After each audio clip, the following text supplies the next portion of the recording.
ठीक है,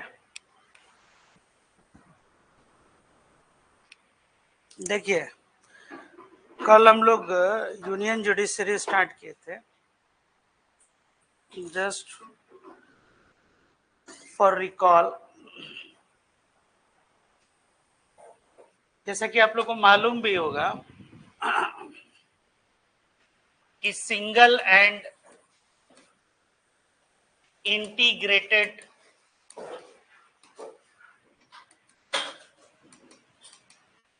जुडिशरी है, ठीक है। और इसके साथ साथ इंडियन कॉन्स्टिट्यूशन ये इंश्योर करता है इंडिपेंडेंस ऑफ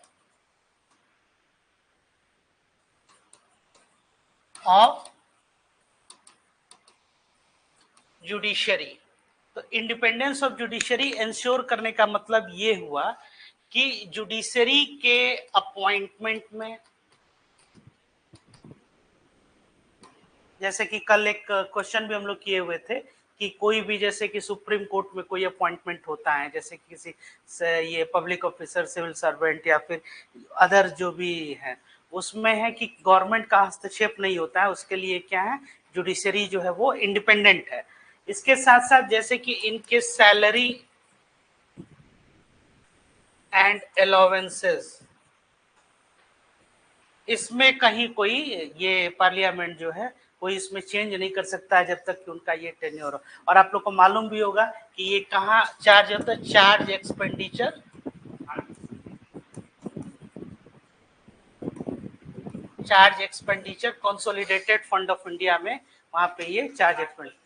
हाँ, अब उसमें और क्या है कि ये हाई कोर्ट के जो जजेज होते हैं उनका भी, आइए जल्दी आइए, हाई कोर्ट के जो जजेज हैं उनका पेंशन और सुप्रीम कोर्ट के जजेज की सैलरी और पेंशन, ये दोनों जो है ये इसमें चार्ज एक्सपेंडिचर में। ऐसे ही जैसे कि इनका और क्या है कि एक फिक्स टेन्योर होता है ना, इस टेन्योर को वो बीच में नहीं कम किया जा सकता। हाँ, सैलरी और अलाउंसेस जरूर जब देश में अगर फिनेंशियल इमरजेंसी लगी हो, इस समय जो है वो क्या किया जा सकता है, वो चेंज किया जा सकता है। इसके अलावे और हम लोगों ने देखा कि पनिश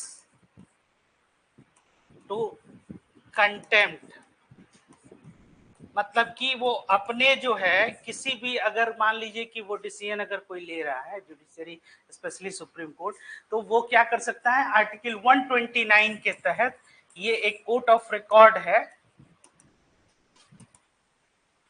और इसके साथ साथ अपने कंटेम्प्ट पे वो क्या कर सकता है, पनिश कर सकता है। इसके अलावे किसी भी जज के कंडक्ट का, है ना, उनके कंडक्ट का कभी भी पार्लियामेंट में डिस्कशन नहीं हो सकता है, ठीक है। या कोई भी अगर मान लीजिए कि कोई अगर कोई ऐसा केस जो सबजुडिस हो, सबजुडिस कहने का क्या मतलब है कि अभी न्यायिक प्रक्रिया के अधीन है, जैसे मान लीजिए कि कोई अगर केस है ना, या कोई अगर मामला जो चल रहा है उस पर सुनवाई चल रहा है, तो उसके ऊपर जो है आप किसी भी तरह का डिस्कशन जो है, स्पेशली संसद में या फिर जो हाउसेज होता है वहां पे आप नहीं करेंगे। ये क्या, न्यायालय की एक गरिमा है। इसके साथ साथ किसी जज के कंडक्ट के बारे में आप कहीं चर्चा जो है सदन में नहीं कर सकते हैं। आई बात समझ में? ये क्या इंश्योर करता है, इंश्योर करता है इंडिपेंडेंस ऑफ जुडिशरी। हाँ, कब कर सकते हैं इनके कंडक्ट के विषय में चर्चा, जब रिमूवल प्रोसेस जजेस का चल रहा हो। आई बात समझ में? जैसे कि अगर मान लीजिए कि इनको रिमूव करना है, तो जज को रिमूव करने का क्या तरीका है, आर्टिकल 124 क्लॉज 4 ये इंश्योर करता है कि किसी भी जज के हटाने का मैनर एंड ग्राउंड्स, ये दोनों जो है इसमें क्या है, इसमें डिस्क्राइब्ड है, ठीक है। हाँ, अब इसमें मैनर और ग्राउंड्स क्या हो गया, तो जो आपका जो रिमूवल प्रोसेस है उसमें ये बताया जाता है कि किसी भी जज को आप रिमूव कर सकते हैं, उनका ग्राउंड क्या होना चाहिए, तो प्रूव्ड मिसबिहेवियर और इनकैपेसिटी, ये जो है दो आपका क्या होता है, यही ग्राउंड है जिस ग्राउंड पे इनको हटाया जा सकता है। मतलब कि सिद्ध कदाचार और अक्षमता, मतलब वो क्या है, जिस कैपेसिटी में वो काम कर रहे हैं, ठीक है। तो ये जो है एक रिमूवल ऑफ जजेस जो है, और कैसे ये इनिशिएट होता है, जैसे कि total membership of the house मैंने आपको बताया था विकल्प कि एक सेम सेशन में ये होना चाहिए, है ना, इन द सेम सेशन, है ना, और both houses of the parliament,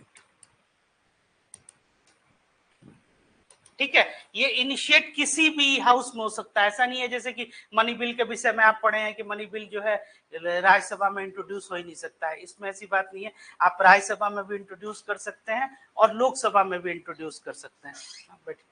तो अब इसमें है कि आप कहीं से इनिशिएट करेंगे, लेकिन क्या करना है कि सेम सेशन में ही वो क्या हो, ये जो है इसको आपको पास कराना होगा। इसके बाद जो है प्रेसिडेंट ऑफ इंडिया ये क्या करते हैं, जजेस को रिमूव करते हैं, ठीक है। इस दृष्टि से जब आप देखिएगा तो ये जो रिमूवल जो प्रोसेस है वो एक एग्जीक्यूटिव प्रोसेस है, जो कि प्रेसिडेंट के इम्पीचमेंट प्रोसीजर से ये अलग है, ठीक है। और इसमें क्या है, इसमें भी जैसे कि आप लोग को मालूम है कि स्पेशल मेजोरिटी जो है वो चाहिए होगा। इसके अलावे जो सीट ऑफ सुप्रीम कोर्ट है, सीट ऑफ सुप्रीम कोर्ट, ये दिल्ली में, ये जो सुप्रीम कोर्ट जो है ये इसका सीट जो है ये दिल्ली में ही स्थापना इसकी है, और आप लोग को मालूम भी है वहीं पे ये फंक्शन कर रहा है। इसके अलावे भी दूसरे जगह भी इसको ये किया जा सकता है, जैसे कि सुप्रीम कोर्ट का अगर कोई सीट है उसको बिठाया जा सकता है, उसमें चीफ जस्टिस ऑफ इंडिया का रिकमेंडेशन जो जरूरी है, और प्रेसिडेंट ऑफ इंडिया अगर जो है वो इंश्योर। दूसरी बात कि जैसे जो इंडिपेंडेंस ऑफ जुडिशरी हम यहाँ पे ये बता रहे थे, तो अब इसमें इंडिपेंडेंस जैसे कि अब तीन जैसे आपका ये कंपोनेंट हो गया ना, लेजिस्लेचर, एग्जीक्यूटिव और जुडिशरी। तो जैसे कि एग्जीक्यूटिव का के ऊपर लेजिस्लेचर का कैसे कंट्रोल होता था, तो लेजिस्लेटिव कंट्रोल ओवर एग्जीक्यूटिव जो हम लोगों ने देखा था कि that the council of ministers shall collectively responsible to the house of the people. तो यहाँ ये बताता है कि लेजिस्लेचर जो है वो क्या कर रहा है, एग्जीक्यूटिव के ऊपर कंट्रोल कर रहा है। यहाँ पे पार्लियामेंट जो है, पार्लियामेंट क्या कर रहा है, जैसे कि रिमूवल अगर प्रोसेस है तो ये क्या दिखाता है कि लेजिस्लेचर का कंट्रोल आप देखिए कि जुडिशरी के ऊपर, या एग्जीक्यूटिव फाइनली इनको हटा रहा है, तो एग्जीक्यूटिव कंट्रोल ओवर जुडिशियरी, अगर इसका एक कोई एग्जांपल अगर आपको देना हो तो रिमूवल प्रोसेस ऑफ जजेस। अच्छा, अब दूसरा इसका एस्पेक्ट देखिए कि इनका जो पावर होता है, power of judiciary, it cannot be curtailed by the parliament। इनके पावर को आप नहीं जो है कर्टेल कर सकते हैं। हाँ, इनके पावर को अगर आप बढ़ाना चाहते हैं, मतलब इनका ज्यूरिसडिक्शन जो है वो आप जरूर कर सकते हैं। समझ में आ रहा है बात, जैसे कि इनकी जो शक्तियां हैं उन शक्तियों को आप बढ़ा नहीं, मतलब बढ़ा सकते हैं, कम नहीं कर सकते हैं। तो ये भी क्या इंश्योर कर रहा है कि इंडिपेंडेंस ऑफ जुडिशरी। और आप लोग फर्स्ट चैप्टर में भी पढ़े थे कि फीचर्स ऑफ इंडियन कॉन्स्टिट्यूशन, या जो हम लोग का जो संविधान है उसका एक बहुत जो है ये क्या है, एक काफी इंपॉर्टेंट जो है एक इसका एक फीचर होता है कि जो आपकी न्यायपालिका है वो क्या है, एक स्वतंत्र न्यायपालिका है, एकल और स्वतंत्र न्यायपालिका आप लोग जो पढ़ते हैं, सिंगल एंड और इंटीग्रेटेड जुडिशरी, ठीक है। इसके साथ साथ जो है अब ये हो गया आपका, ये पहले जैसे कि फेडरल कोर्ट भी इसको कहते थे, सुप्रीम कोर्ट। ऐसे ही स्टेट्स में जब आ जाइएगा, स्टेट जुडिशियरी, इसमें जब आप आ जाइएगा तो इसमें ऐसे ही हाई कोर्ट्स, ठीक है। और इसके साथ साथ जैसे अपॉइंटमेंट ऑफ जजेस भी कल हम लोग देखे थे सुप्रीम कोर्ट में, जिसमें हम लोग क्या देखे थे कि अपॉइंटमेंट ऑफ जजेस जो था कि जज को कैसे अपॉइंट किया जाता है,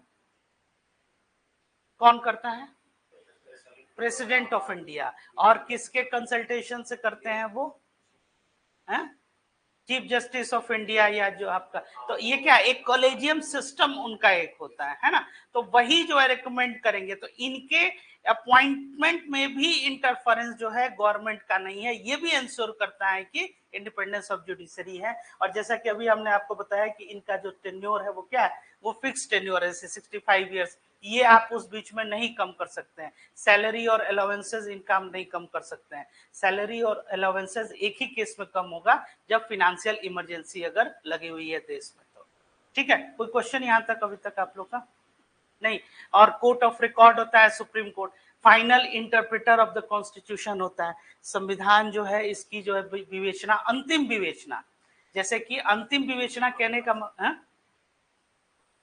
हाँ, अंतिम विवेचना कहने का मतलब है कि उस पर कई लोग का अपना व्यू होगा, अपना अपना ओपिनियन होगा। जैसे कि डिस्ट्रिक्ट जज मान लीजिए कि अगर कोई है, कोई केस है, उस मामले में इंटरप्रिटेशन कुछ किया उन्होंने, हाई कोर्ट ने एक अलग इंटरप्रिटेशन किया, दूसरे हाई कोर्ट ने उसी सेम लॉ का, सेम कानून का, सेम वर्ड्स का कुछ अलग इंटरप्रिटेशन किया, तो एक क्या हो जाएगा, एक डिस्प्यूट या एक कॉन्फ्लिक्ट का एक जो है एक मामला आ जाएगा, तो फाइनल इंटरप्रिटेशन कौन करेगा, तो सुप्रीम कोर्ट ऑफ। और सुप्रीम कोर्ट ऑफ इंडिया क्या कर रहा है कि अपने जो डिसीजन है उनको भी वो चाहे तो वो फिर से वो रिव्यू कर सकता है, तो वो जजमेंट जो है हाँ, वो एक तरह से लॉ, और ये जो लॉ बनता है, जैसे उनका कोई भी जजमेंट, ये क्या है, ये बाइंडिंग है अदर्स जितने भी कोर्ट्स आपके यहाँ पे हैं, उन सारे कोर्ट्स पे और जितने ट्राइब्यूनल्स हैं उनके ऊपर क्या है, वो बाइंडिंग। ठीक है, इसके हाँ भाई, इसके साथ साथ इनके पास और क्या होता है सुप्रीम कोर्ट ऑफ इंडिया में, जैसा कि हमने बताया था कि आपको writ jurisdiction,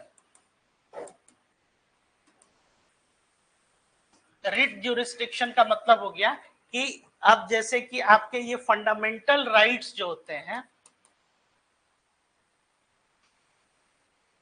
fundamental rights, fundamental rights किसने आपको दिया है, कॉन्स्टिट्यूशन ने, तो कॉन्स्टिट्यूशन का ये क्या होता है, गार्डियन जिसको कहते हैं या कस्टोडियन कहते हैं, परिरक्षक होता है, तो आपके फंडामेंटल राइट्स का प्रोटेक्टर कौन हो गया, supreme Court of India.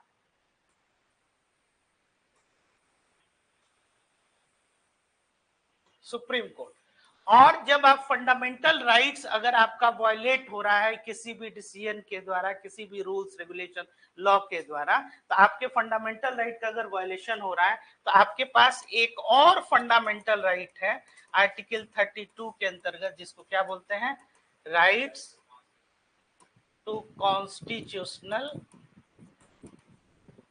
Remedies, जिसके अंतर्गत आप क्या कर सकते हैं, इसके ये आर्टिकल आपको क्या देता है कि directly you can right to move to Supreme Court, और ये जो क्या देता है, एक रिटन ऑर्डर, रिट का मतलब क्या हो गया, एक रिटन ऑर्डर, और इसमें ये क्या कर सकता है कि जो ये कोई भी डायरेक्शन दे सकता है, सुप्रीम कोर्ट जो है उसको आर्टिकल 32 क्या बताता है कि इट कैन डायरेक्ट, मतलब कोई डायरेक्शन दे सकता है, ऑर्डर, इश्यूज, ठीक है, ये सब जो है वो कर सकता है रिट, मतलब कि रिटन ऑर्डर के तहत। और ये जो रिट होते हैं वो कितने तरह के, habeas corpus, mandamus, prohibition,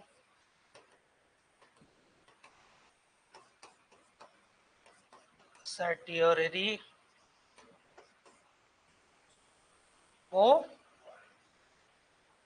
warrant, ये 5 तरह के ये रिट होते हैं, और यही रिट जो है आर्टिकल 226 के तहत जो है वो हाई कोर्ट को मिला होता है। अब हाई कोर्ट भी अगर आपके फंडामेंटल राइट का वायलेशन हो रहा है तो उसमें जो है ये रिट इशू कर सकता है। लेकिन जो स्कोप हाई कोर्ट का होता है इस आर्टिकल 226 के तहत, वो स्कोप जो होता है वाइडर स्कोप होता है अगर इसकी तुलना आप आर्टिकल 32 सुप्रीम कोर्ट से करेंगे। सब सुप्रीम कोर्ट का जो आर्टिकल 32 के अंतर्गत जो उनको रिट जुरिस्डिक्शन है वो केवल फंडामेंटल राइट तक ही सीमित है, लेकिन हाई कोर्ट का जो आपका 226 के अंतर्गत है वो रिट जो है केवल फंडामेंटल राइट के नहीं आपको ये सीमित है, या आप कुछ और केसेस में भी ये रिट जो है इशू कर सकते हैं। अब आइए हाई कोर्ट के बारे में। स्टेट जुडिशरी, स्टेट जुडिशरी क्या है कि each state has its own high court, मतलब कि हर स्टेट का अपना क्या होगा, हाई कोर्ट होगा। लेकिन इसका मतलब ये नहीं है कि एक्सक्लूसिवली, जैसे कि कई स्टेट्स में, जैसे कि आप ये देखिए पंजाब एंड हरियाणा, इन दोनों का जो हाई कोर्ट है वो क्या है, चंडीगढ़। ठीक है, तो पंजाब का भी हाई कोर्ट है और हरियाणा का भी हाई कोर्ट है चंडीगढ़। तो ये जो कहते हैं जो स्टेटमेंट है इसका मतलब यही हुआ कि हर स्टेट का अपना हाई कोर्ट होगा, एक्सक्लूसिव वो हाई कोर्ट नहीं है कि ज्योग्राफिकली वहीं पे वो लोकेट है। आई बात समझ में? जैसे कि अभी झारखंड 2000 मतलब 2000 में स्टैब्लिश हुआ, तो जब तक वहां पे आपका रांची हाई कोर्ट जो स्टैब्लिश नहीं हुआ तब तक यही पटना हाई कोर्ट जो है वो हाई कोर्ट था। ठीक वैसे ही जैसे अंडमान निकोबार और कोलकाता हाई कोर्ट जो है वही जो है अंडमान निकोबार जो आपका यूनियन टेरिटोरी है उसका। और इसमें यूनियन टेरिटोरी का भी इकलौता, जैसे कि दिल्ली, आप देखिए दिल्ली का अपना हाई कोर्ट है? हाँ, अब तो मान लीजिए यूटी हो ही गया तो दिल्ली हाई कोर्ट जो है दिल्ली का अपना हाई कोर्ट है। पुडुचेरी का आपका मद्रास हाई कोर्ट जो हो गया, लक्षद्वीप का केरला हाई कोर्ट हो गया। ये थोड़ा सा एक लिस्ट है। जैसे गोवा एक फुल फ्लेज्ड स्टेट है, गोवा, इसका जो हाई कोर्ट है वो क्या है, बॉम्बे हाई कोर्ट। ठीक है, जैसे गुवाहाटी आप देखिएगा तो नॉर्थ ईस्ट में जो है लगभग सबका जो हाई कोर्ट वही है। ठीक है, तो at present there are 25 high court जो है। ये इसको अपडेट करते रहिएगा और इससे क्वेश्चंस यही आ जाता है। जैसे कि लक्षद्वीप है, तो लक्षद्वीप जो है ज्योग्राफिकली कहाँ आपका है, आप मैप में भी देखिएगा। जैसे अंडमान निकोबार, अंडमान निकोबार काफी नीचे, तो अब कंफ्यूजन यहीं पे होगा कि क्या मद्रास हाई कोर्ट कहीं हो सकता है, नहीं, उसका क्या हाई कोर्ट है, कोलकाता हाई कोर्ट। तो अब उन लोगों को कोई भी अगर समस्या आती है इससे संबंधित न्यायालय या न्यायिक, तो उनको कहाँ, कोलकाता हाई कोर्ट जो है। समझ में आ रहा है? अच्छा, अब आ जाइए, इनका जो अपॉइंटमेंट प्रोसीजर है हाई कोर्ट के जो जजेज हैं, इनका भी क्या है कि वही प्रेसिडेंट ऑफ इंडिया जो है वही अपॉइंट करेंगे। और इसके साथ साथ और क्या करेंगे ये बताइए, किसके कंसल्टेशन से, चीफ जस्टिस ऑफ। हाँ, और इसके साथ साथ अगर मान लीजिए जो हाई कोर्ट का जज है तो उसमें गवर्नर और chief justice of India, chief justice of concern high court. आई बस समझ में? जैसे पटना हाई कोर्ट में किसी जज का अपॉइंटमेंट करना है तो चीफ जस्टिस जो पटना हाई कोर्ट के होंगे इनका, और जो गवर्नर है यहाँ पे इनका, तो कंसर्न स्टेट और इनका क्या लिया जाएगा, ओपिनियन लिया जाएगा। आई बस समझ में? इसके अलावे और कि इनका ट्रांसफर हो सकता है ना, हाई कोर्ट के जजेज का ट्रांसफर, सुप्रीम कोर्ट के जजेज का क्यों नहीं ट्रांसफर होता है? हाँ, तो ध्यान दीजिएगा, ये बहुत ज्यादा तकनीकी और इन डेप्थ आप पढ़िएगा, एक ही क्वेश्चन इसी में जो आपको उलझा देगा कि the transfer of high court जजेज, पहले हाई कोर्ट लिख दिया एंड सुप्रीम कोर्ट। अब आप एक पार्ट पढ़े, सेकंड पार्ट नहीं पढ़े, ए ऑप्शन एकदम सीधे। हाँ, इतना इजी क्वेश्चन क्यों पूछ रहा है, तो वो इजी क्वेश्चन नहीं है, उसमें क्या है कि आपको उलझा दिया जाएगा। ऐसे ही जब भी पढ़िएगा, जैसे कि आपको एक सबसे आपका कॉमन क्वेश्चन बताई दिए कि चार्ज एक्सपेंडिचर में सुप्रीम कोर्ट के जो जजेज होते हैं उनका सैलरी, अलाउंसेज और पेंशन क्या है, वो चार्ज एक्सपेंडिचर में। हाई कोर्ट के जजेस का केवल पेंशन होता है, सैलरी नहीं होती है, सैलरी वहां के स्टेट में है। अब इसके पीछे क्या तर्क है, तो तर्क ये है कि हाई कोर्ट के जो जज होते हैं अपनी जो सर्विसेज है उस सर्विस पीरियड में, मान लीजिए कोई पटना में रहा, Patna high court, Kolkata high court में रहा, आपको उड़ीसा में रहा, रांची में रहा, और फाइनली जब वो रिटायर किया तो अब ये जिस जिस स्टेट में रहे उस स्टेट में क्या हुआ, चार्ज एक्सपेंडिचर वहां के कंसोलिडेटेड फंड ऑफ जो स्टेट है उनका, उनके यहाँ वो चार्ज हुआ और वो उसमें बियर किए। लेकिन पेंशन कौन सा स्टेट करेगा, इसीलिए ये क्या आता है, कंसोलिडेटेड फंड ऑफ इंडिया, उसमें ये चार्जेस। ये ध्यान हमेशा दीजिएगा, ये अक्सर क्वेश्चन है और इसमें लोग गलती ये कर देते हैं कि दोनों एक साथ जो है ये पढ़ने, तो ये ध्यान में रखिएगा, ठीक है। इसके अलावा इनका ट्रांसफर, फिर और क्या है कि सबऑर्डिनेट्स कोर्ट्स भी हो गए। ये क्या है, एक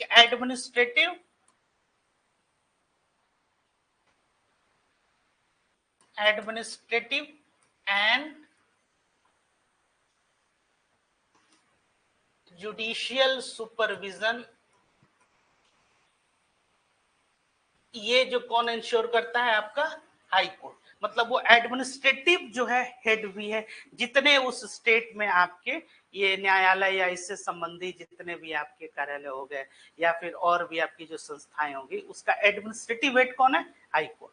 और क्या है, जुडिशियल सुपरविजन भी, मतलब न्यायिक तौर पे भी जो उनका सारा जो पर्यवेक्षण करना है ये कौन करेगा, वो इंश्योर करेगा हाई कोर्ट। इसके अलावा सबऑर्डिनेट कोर्ट्स भी हो गए, है ना। अब इसमें क्या है, जैसे कि अब हाई कोर्ट का कोई व्यक्ति कैसे एलिजिबल होगा, क्या एलिजिबिलिटी है हाई कोर्ट के जज होने का, कोई बताएगा?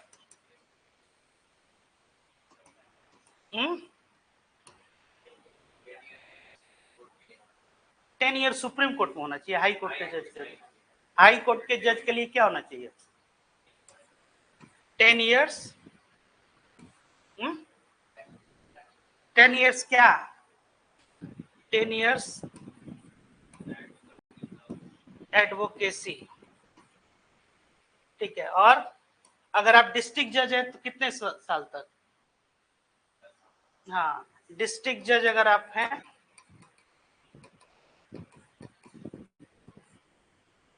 ठीक है, तो आप जो है अगर इतने वर्ष तक अगर आपने सेवाएं अपनी दी हैं तो भी आप जो क्या हो गए, एलिजिबल हो गए, किसके लिए, जज के लिए। और हाई कोर्ट का जो जज है इसको हटाया कैसे जाता है, हाँ सेम प्रोसीजर है, वही जो आर्टिकल 124 क्लॉज 4 का है, उसी मैनर और उसी ग्राउंड से हटाते हैं, मतलब प्रूव्ड मिसबिहेवियर और इनकैपेसिटी। और उसमें क्या है कि दोनों हाउस में, अब दोनों हाउस, लोकसभा में मतलब 150 क्या, हाँ वो तो इनिशिएट करने के लिए ना, वो तो बिल इनिशिएट करने के लिए, लेकिन आपको स्पेशल मेजोरिटी जो है वो चाहिए ही होगा, ठीक है। तो हाई कोर्ट के भी जज को हटाने का यही तरीका है जो कि सुप्रीम कोर्ट के जज को हटाने का तरीका है। इसके अलावा इनका ट्रांसफर भी हो सकता है ना, एक हाई कोर्ट से दूसरा हाई कोर्ट। और भी समझिए कि कुछ एडिशनल जजेस जो होते हैं, जैसे एडहॉक जजेज, एडिशनल जजेज, अगर इनकी नियुक्ति करना है तो इसमें फिर वही प्रेसिडेंट ऑफ इंडिया जो है, चीफ जस्टिस ऑफ इंडिया, इनके सलाह पे क्या करेंगे, ये नियुक्त करेंगे। जैसे कि कुछ अतिरिक्त अगर जजेस की जरूरत पड़ गई, है ना, या कुछ टेम्पोररी जो है जरूरत पड़ गई, तो इसमें कई बार जो क्या होता है कि जैसे कि जो रिटायर्ड जजेज हैं उनको भी कई बार जो है जैसे कि टेम्पोररी प्रोविजन के लिए, हाँ तो उनको ये रखा जाता है। कोई क्वेश्चन हो अभी तक आप लोग का, नहीं, आइए कुछ क्वेश्चंस करते हैं। हाँ ये है कि with reference to the appellate jurisdiction of the Supreme Court, consider the following statement. The opinion given by the Supreme Court on matters referred to it by the president is binding on the president. president के ऊपर क्या है, वो binding है, ठीक है। चलिए next इसमें स्टेटमेंट है वो देखिए, supreme court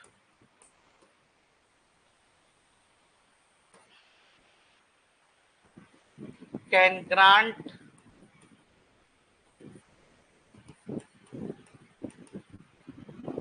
a special leave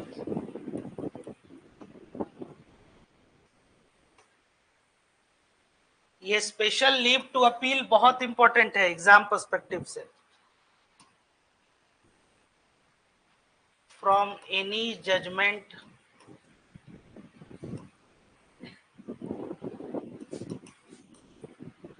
in any matter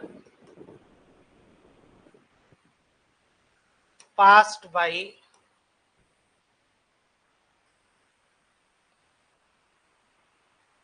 any court in India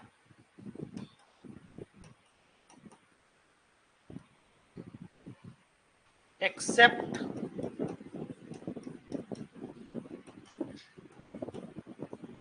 military tribunal and court martial.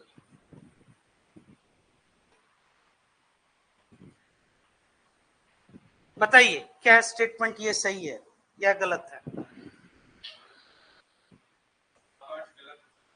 First जो है, फर्स्ट है कि अब अपीलेट ज्यूरिसडिक्शन है, इसके विषय में ये कह रहा है। तो Supreme Court consider the following statement, the opinion given by the Supreme Court on matters referred to it by president is binding on the president. ये स्टेटमेंट ये गलत है। जैसे कि आप लोग आर्टिकल 143 भी अगर आप देखिएगा तो इसमें ये क्या बताता है, 143 में ये बताता है कि अगर पब्लिक इंपॉर्टेंस का कोई मैटर है जिसमें कि फैक्ट है या लॉ से रिलेटेड किसी भी तरह का अगर लीगल ओपिनियन लेना है तो प्रेसिडेंट ऑफ इंडिया जो है वो सलाह लेते हैं। और ये क्या है, एक एडवाइजरी ज्यूरिसडिक्शन या कंसल्टेटिव ज्यूरिसडिक्शन जो है ये कहा जाता है। लेकिन यहाँ जो कहा जा रहा है कि अपीलेट ज्यूरिसडिक्शन के संदर्भ में ये क्या बता रहा है, तो opinion given by the Supreme Court on matters referred to it by the president is binding on the president. नहीं, ये जो है स्टेटमेंट क्या है, ये गलत है। दूसरा स्टेटमेंट है Supreme Court can grant special leave to appeal from any judgment in matter passed by any court in India except military tribunal and court martial. ये स्टेटमेंट आपका सही है और इसको आप लोग कोशिश कीजिए कि इसको आप लोग नोट भी कर लीजिए, ये जो है काफी इंपॉर्टेंट। ये स्टेटमेंट जो है आपके एग्जाम में भी किसमें नहीं सबॉर्डिनेट क्या,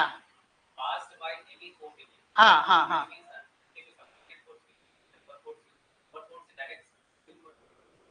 लोअर कोर्ट से डायरेक्ट,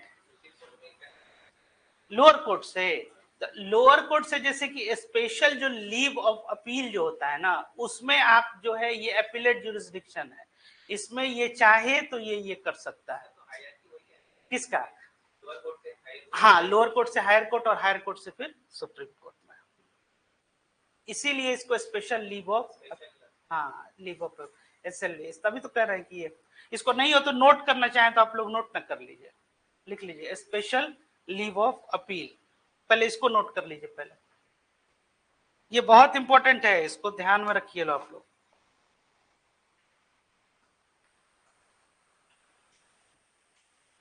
क्वेश्चन इसका सारा कर लेते हैं आज।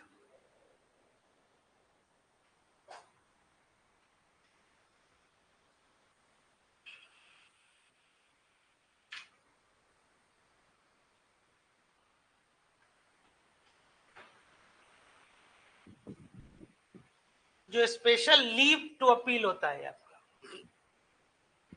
दिखाई दे रहा है पीछे ना क्लियर, ये आपका आर्टिकल 136।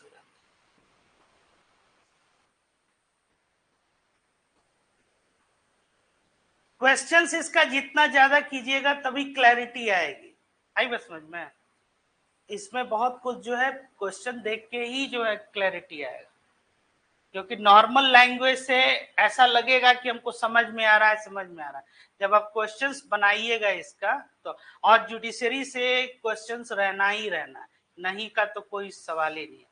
जैसे लास्ट ईयर ट्रांसफर ऑफ जजेस से पूछा था हाई कोर्ट में,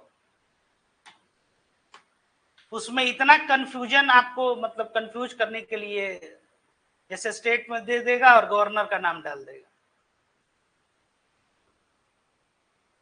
जबकि प्रेसिडेंट ऑफ इंडिया ही। अब ऐसे यहीं से आपको ये समझना है कि जुडिशरी जो होता है, चलिए लिखिए तो article 136,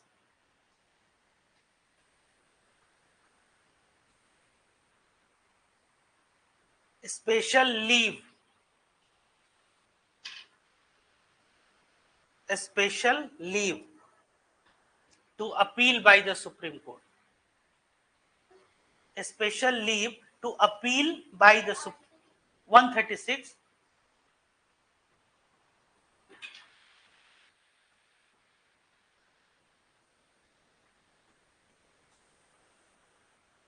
the Supreme Court may in its discretion grant a special leave to appeal, a special leave to appeal from any judgment, comma, decree, DECREE, comma, determination,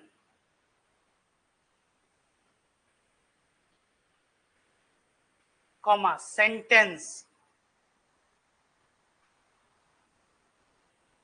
or order in any cause,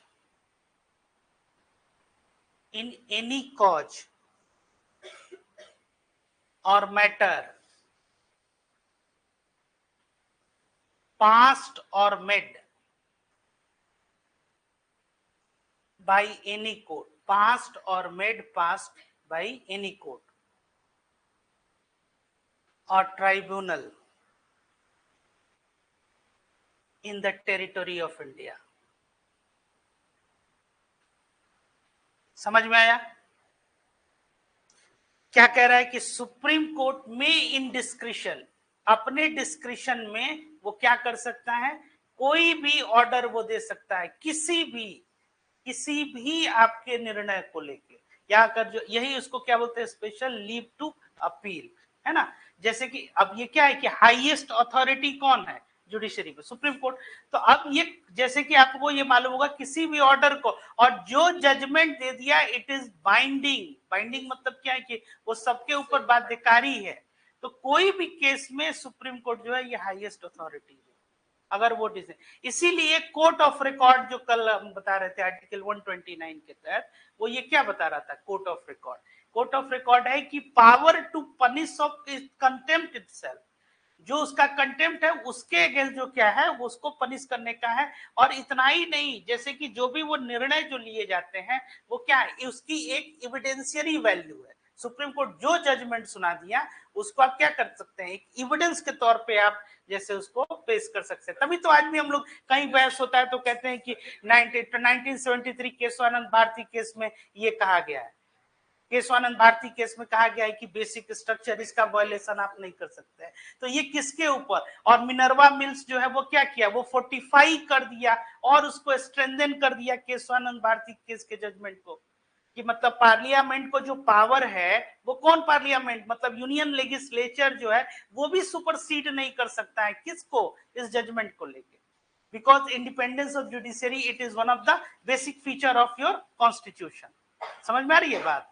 जैसे कि legislature कल ये भी तो हो सकता है ना कि कानून बना के आप जो है कोई परिवर्तन कर सके।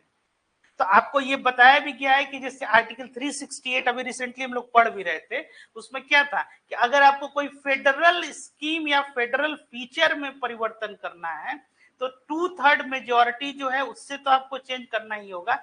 जो विधानसभा है इन सब विधानसभाओं से आपको पास कराना होगा, और मेजोरिटी जो है अगर स्टेट असेंबलीज के फेवर में तभी वो परिवर्तन हो सकता है। तो यही जो आपके कॉन्स्टिट्यूशन का एक फीचर है, that unique blend of rigidity and flexibility. तो रिजिडिटी यहाँ पे वो दिखाता है कि आप कुछ भी चेंज नहीं कर सकते हैं, और यहाँ जुडिशरी ने क्या कहा इसमें कि जो बेसिक स्ट्रक्चर को डिफाइन किया कि आप कोई भी चेंज कर सकते हैं, अमेंडिंग पावर है आपको, कॉन्स्टिट्यूएंट पावर है लेजिस्लेचर को, आप कुछ भी चेंज कर सकते हैं, लेकिन बेसिक फीचर जो स्ट्रक्चर है आपका वो नहीं चेंज कर सकते। समझ में आ रही है बात? तो ये जो जजमेंट है इसकी क्या है, एविडेंशियरी वैल्यू है। आप किसी भी अदर जो जब भी बहस होगा उसमें आप क्या कहिएगा कि भाई केशवानंद भारती केसेस में यह निर्णय लिया गया, मिनर्वा मिल्स में और बताया गया क्या कि पार्लियामेंट की जो शक्ति है वो क्या है, अनलिमिटेड पावर नहीं है, वो लिमिटेड पावर है, और इस लिमिटेड पावर का यूज करके वो खुद को अनलिमिटेड पावर नहीं देगा। आई बात समझ में? तो इसकी क्या एक एविडेंशियरी वैल्यू है। तो सुप्रीम कोर्ट कोई भी निर्णय जो है वो क्या कर सकता है, जैसे किसी भी डिक्री हो गया या और भी ट्राइब्यूनल या कोर्ट जो है उसमें जो है, एक और लिखिए अपीलेट जुरिस्डिक्शन, इसके विषय में भी लिख लीजिए आर्टिकल 134, ये 36 था, 34 भी लिख लीजिए appellate jurisdiction of Supreme Court in regard to criminal matters. अब ये देखिए जो सुप्रीम कोर्ट है, सुप्रीम कोर्ट जो है इसमें सिविल मैटर्स,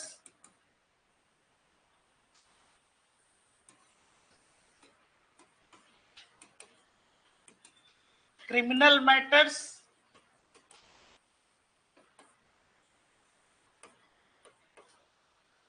कॉन्स्टिट्यूशनल मैटर्स, ठीक है। अब सिविल मैटर्स का मतलब हो गया कि मान लीजिए कि आपका कोई जो है किसी एक डिस्ट्रिक्ट लेवल पे या फिर कहीं किसी ट्राइब्यूनल में भी या किसी और भी कोर्ट में, न्यायालय में आपका जो है कोई मान लीजिए मामला ये है, अब उस पे निर्णय, न्यायिक निर्णय जो लिया जा रहा है, जो भी जुडिशियल डिसीजन, उससे आप क्या है, सहमत नहीं है, ठीक है, आप सेटिस्फाइड नहीं है, तो आपने क्या किया कि उसको चैलेंज किया अपने जो है स्टेट में, कहीं जो आपका उच्च न्यायालय, हाई कोर्ट, वहां आपने उसको चैलेंज किया, उस निर्णय से भी आप क्या है, आप संतुष्ट नहीं है, तो आपने उस निर्णय को, हाई कोर्ट के भी डिसीजन को चैलेंज किया, और वो अगर सिविल मसले हैं तो आप सुप्रीम कोर्ट तक जा सकते हैं, क्रिमिनल केसेस है तब भी आप वहां तक जा सकते हैं, और फाइनली कॉन्स्टिट्यूशनल का आपको बताया ही हम कि final interpreter of the constitution कौन होता है, सुप्रीम कोर्ट ऑफ इंडिया होता है। समझ में आ रही है बात? तो ये जो है, तो अब जो क्रिमिनल मैटर है तो इसका क्या एक बना हुआ तरीका कि आप अपील कर सकते हैं, इसीलिए ये अपीलेट जुरिस्डिक्शन ये कहा जाता है सुप्रीम कोर्ट का।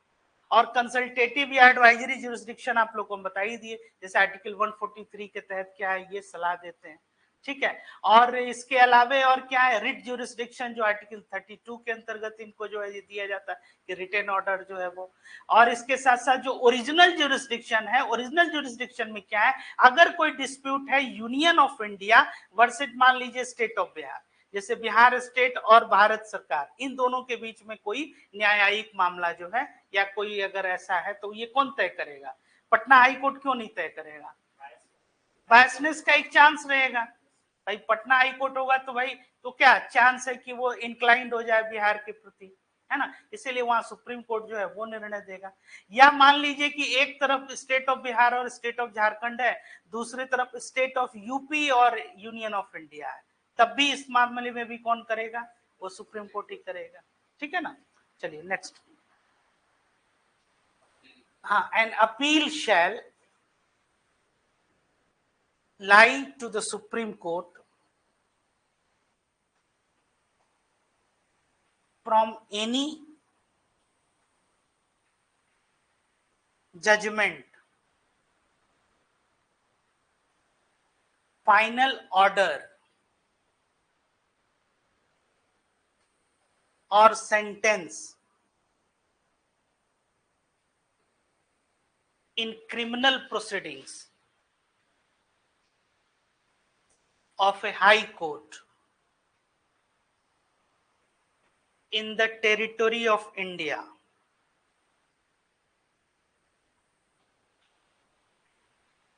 if the high court ABCD करके लिखिएगा, A has on appeal reversed, has an appeal reversed an order of acquittal, ACQUITTAL, acquittal of an accused person, जिसके ऊपर आरोप लगा हुआ है, accused person and sentence him to death.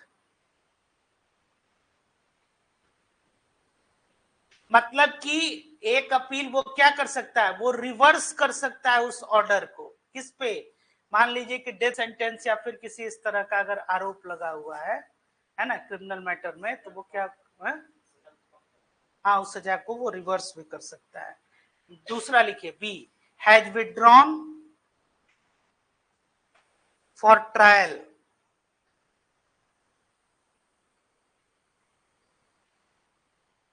before itself any case from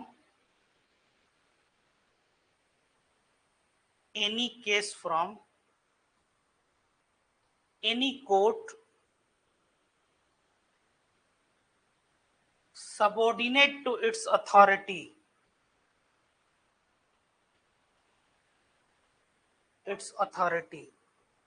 and has in such trial convicted the accused person and sentenced him to death.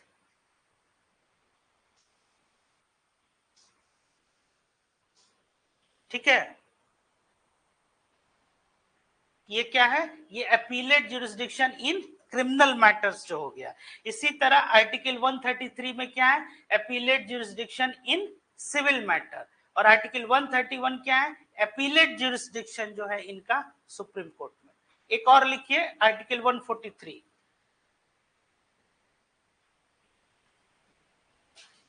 Article 143 जो है वो आपको क्या है बता रहे हैं? कोई बताएगा? यही आपका एडवाइजरी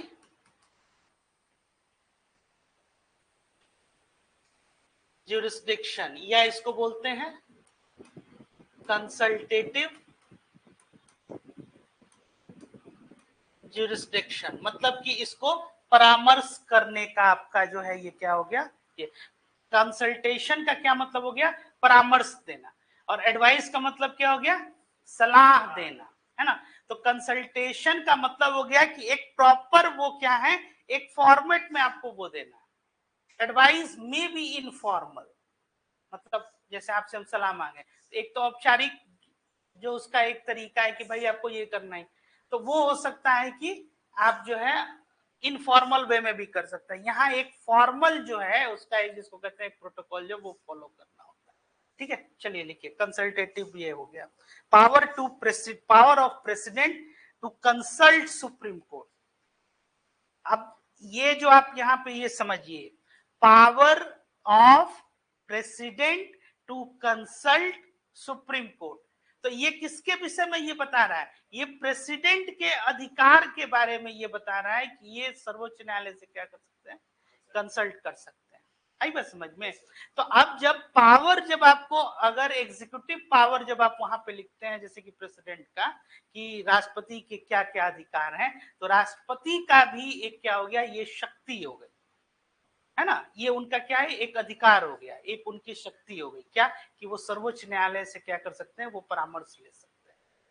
समझ में आ रही है बात? और ये सुप्रीम कोर्ट के ऊपर भी क्या है कि ये इनका एक एडवाइजरी ज्यूरिसडिक्शन है, कि ये एडवाइस दे सकते हैं राष्ट्रपति को। ऐसा नहीं कि राष्ट्रपति को कोई भी फोन लगा के बोल देगा कि ऐसा है कि राष्ट्रपति जी ये काम कीजिए आप। आई बात समझ में?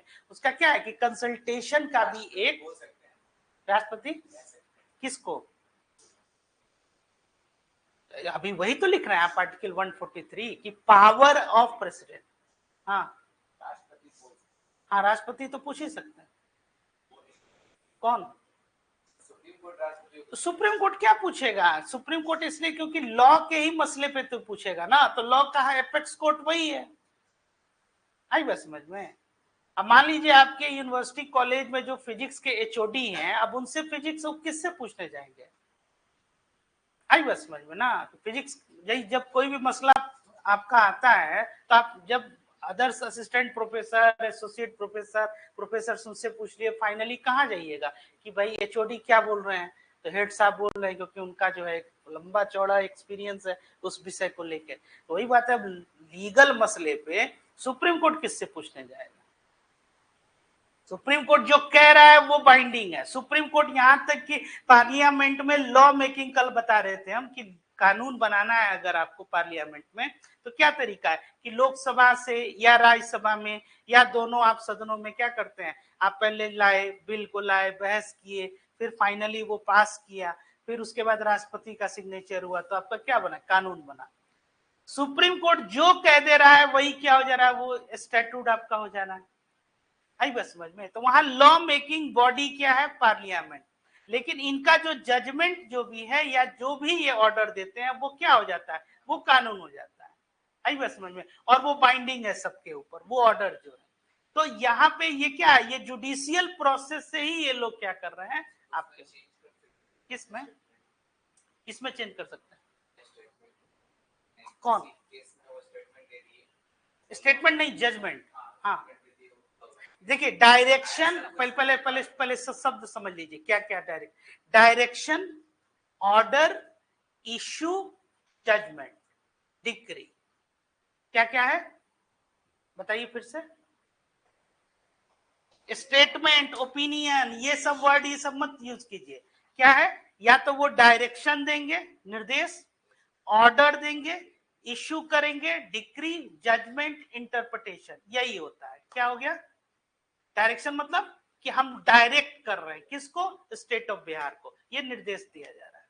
ठीक है। ऑर्डर मतलब आपको आदेश दिया जा रहा है। इशू मतलब कि हम जारी कर दिया, इससे कोई नोटिस, अधिसूचना हो या फिर ये, समझ में आ गया? ज्यूरिसडिक्शन मतलब क्या? जो हम इंटरप्रिटेशन कर रहे हैं, मतलब इसकी न्यायिक विवेचना की, ये सब यही टिपिकल जो है ये सब वर्ड। ऐसा नहीं कि स्टेटमेंट दे दिया, ओपिनियन दे दिया, ये सब नहीं, ये मीडिया वाली भाषा नहीं। हाँ अब बताइए आप क्या पूछ रहे हैं? ठीक है। अगर बाद में उसको किसी और केस में ऐसा आया कि उसको लगा कि नहीं ये मेरा सही नहीं, होता ही है। हाँ। कौन क्या कर सकता है? बेरूबरी केस क्या था? आपको पढ़ाए हैं हम। बेरूबरी केस किसी को याद है? किसी को नहीं याद है तो फिर अब हम कुछ और सुनाएंगे। बेरूबरी केस क्या था? तो अटेंड किए हो तुम क्लास, बताओ। Preamble was part of constitution की not a part of constitution? Preamble नहीं हिस्सा था। बेरूबरी केस में यही निर्णय दिया था। और बाद में क्या बताया गया था? ये पार्ट ऑफ कॉन्स्टिट्यूशन और इसमें अमेंडमेंट हो सकता है। ये केशवानंद भारती केस में भी आगे जब आया तो इसमें 73 जो इसमें, तो इसमें क्या किया गया? अपने जजमेंट को उलट दिया गया कि नहीं? कई बार ऐसा, तभी तो जुडिशियल प्रोनाउंसमेंट के तहत जो है ना। हाँ हाँ, हमसे रिलेटेड मतलब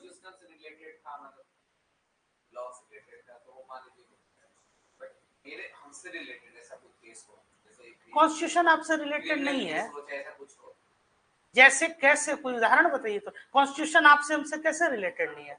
सिंबल्स के लिए उसमें कोई नहीं सामने जाएगा कि हां ये कुछ क्यों ऐड कर रहा है, इसको कैसे सिविल मैटर नहीं कर रहा है। हां वो इंसान से जुड़ा। तो अभी तो बता रहे हैं कि ये सिविल मैटर, क्रिमिनल मैटर। हाँ हाँ, किसी भी मैटर पे जुडिशियल प्रोनाउंसमेंट जो जजमेंट बिल्कुल किया जाता है, बिल्कुल किया गया है। जैसे कि बहुत सारा केसेस है। किसमें? जैसे कि अब ये आपका जैसे विशाखा केस आप लोग ये जानते होंगे, जैसे कि वर्क प्लेस को लेके कैसे ये बनाया गया, या बहुत सा ऐसा है जैसे कि आपको ये महिलाओं का प्रोटेक्शन के लिए बहुत सारा ये जो केसेस या जजमेंट ये जो बनाया जाता है, ये तो है ही है।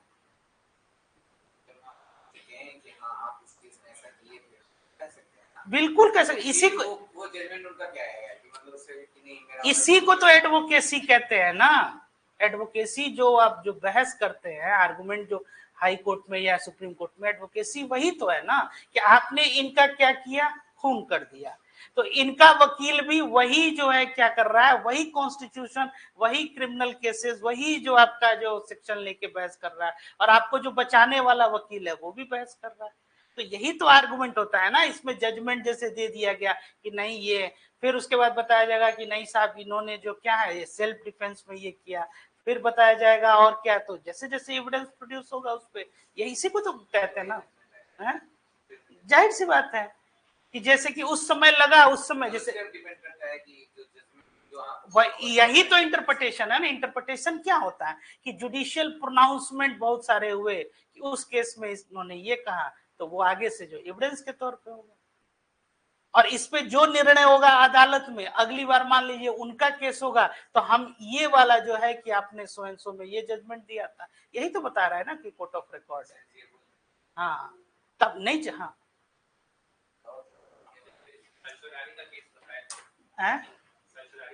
सर्टियोरिटी, हाँ रेट पर हाई कोर्ट अगर आपका फैसला सुना चुका है और सुप्रीम कोर्ट के फैसले को क्वॉश कर दिया, हाई कोर्ट का भी जो बोला जाता है उसको भी बोला जाता है कि कोर्ट ऑफ रिकॉर्ड हो रहा है।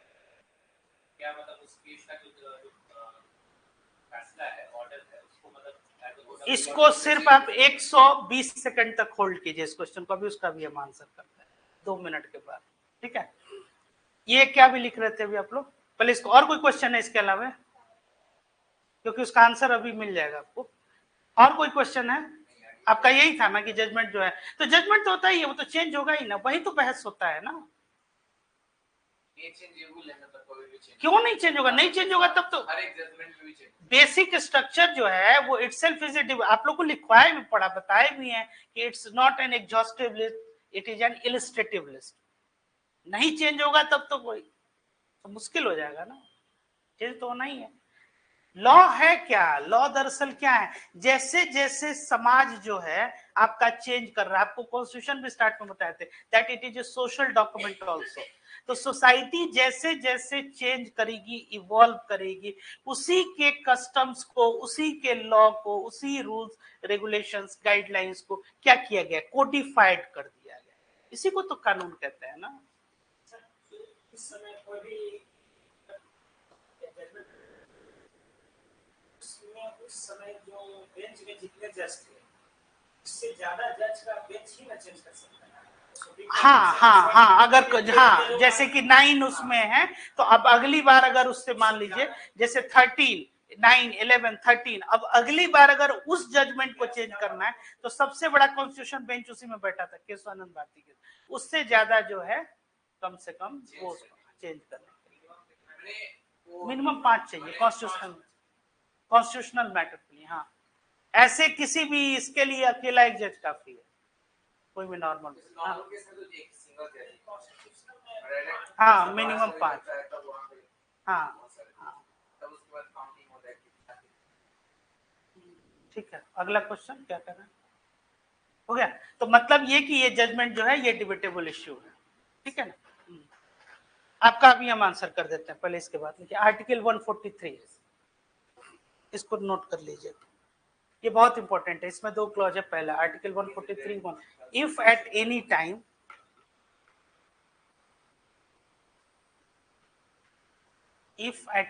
Time it appears to the president, एक एक वर्ड बहुत ये इंपॉर्टेंट है, ये अक्सर एवरी बाई अल्टरनेट ईयर ये क्वेश्चन पूछा गया है लगातार, है ना। If at any time it appears to the president that a question of law, इसको अंडरलाइन कीजिए, ए क्वेश्चन ऑफ लॉ और फैक्ट हैज अराइजन, मतलब कि किस चीज का प्रश्न है ये, विधि से संबंधित या तथ्य पे आधारित, है ना।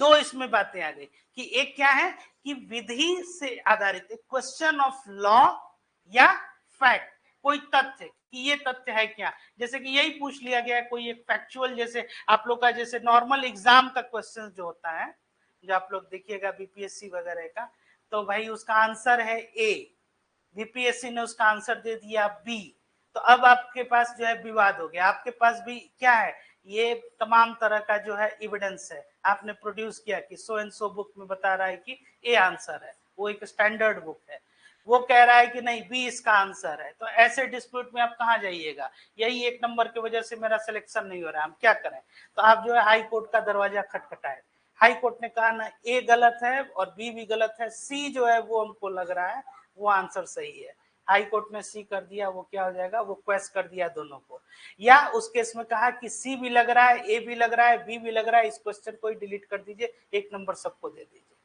बीच का रास्ता जो है, ताकि ये, तो ये कौन डिस्प्यूट किया कि फैक्ट का भी अगर हो या लॉ से, इस लॉ का क्या जो लिमिटेशन है या इसका क्या, ये कौन तय करेगा, तो ये यहीं पे तय करेगा, और इस तरह की समस्या आती है किसके पास, राष्ट्रपति के पास, प्रेसिडेंट के पास, आगे पढ़ लिखिए,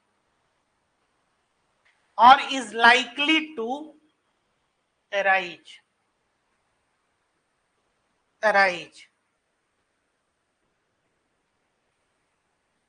which is of such a nature and of such public importance, underline कीजिए पब्लिक इंपॉर्टेंस को, that it is expedient EXPEDIENT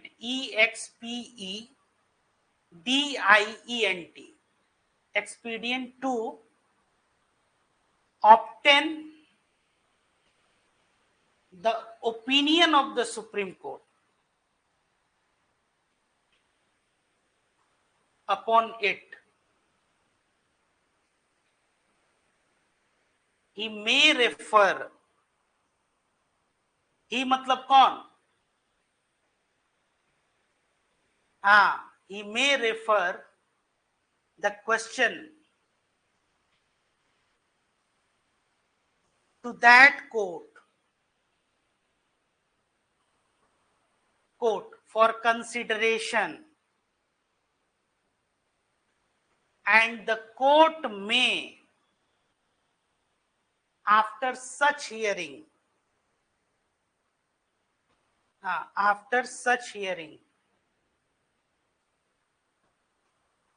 as it thinks fit, इसको भी अंडरलाइन कीजिए, इट थिंक्स फिट का मतलब कि वो अगर ऐसा सोचता है कि सही है, thinks fit, report to the president its opinion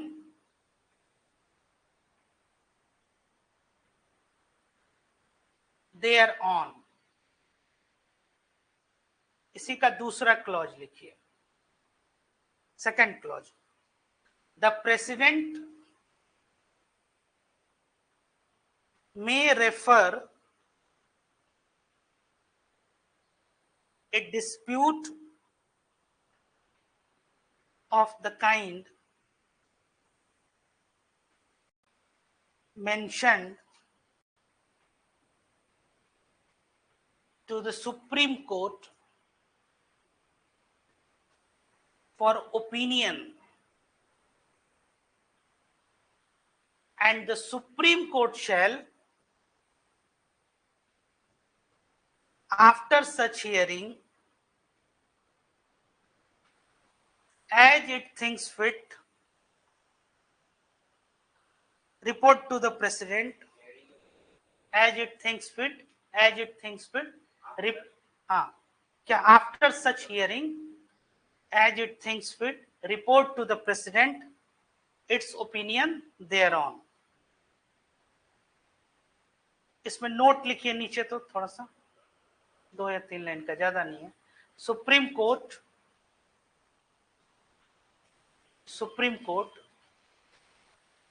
would respectfully decline to answer a reference, decline to answer a reference if it is improper, inadvisable, improper, inadvisable and undesirable, or the question or the questions formulated have purely socio-economic or political regions,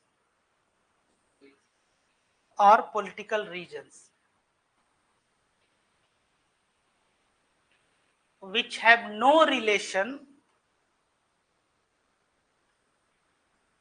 whatsoever with any of the provisions whatsoever with any of the provisions of the Constitution or otherwise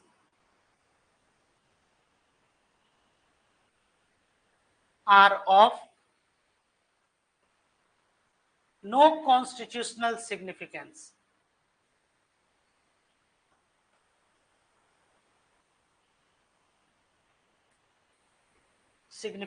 Or are incapable of being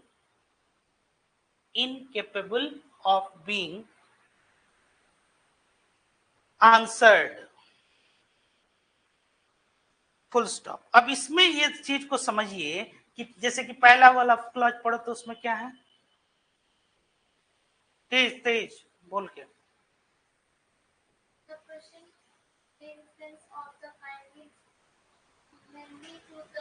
Supreme Court after such hearing as it is report. First 143(1) पढ़ो। हाँ, power of president. अब इसमें क्या है कि president के पास ये अधिकार है, ये शक्ति है क्या, परामर्श लेने का सुप्रीम कोर्ट का। किस मसले पे, तो किसी भी तथ्य हो या लॉ या किसी भी मतलब की विधि से संबंधित, और ये क्या, ये पब्लिक इंपॉर्टेंस का होना चाहिए, ठीक है। और दूसरा इसमें जो आपने एक इलिस्ट्रेशन लिखा उसमें ये कि अगर उसको ये लग रहा है, किसको, सुप्रीम कोर्ट को, कि ये कॉन्स्टिट्यूशन से रिलेटेड नहीं है, ये किससे है, ये कोई सोशियो इकोनॉमिक या पॉलिटिकल पर्पस के लिए ये कोई पूछा गया, तो वो ये क्या कर रहा है कि इनएडवाइजेबल अगर वो है तो वो क्या कर सकता है, रेस्पेक्टफुली डिक्लाइन ये कर रहा है, ठीक है। लेकिन इसमें क्या है कि इनको परामर्श देना है, किसको, सुप्रीम कोर्ट को, और वो बाइंडिंग नहीं है प्रेसिडेंट के ऊपर।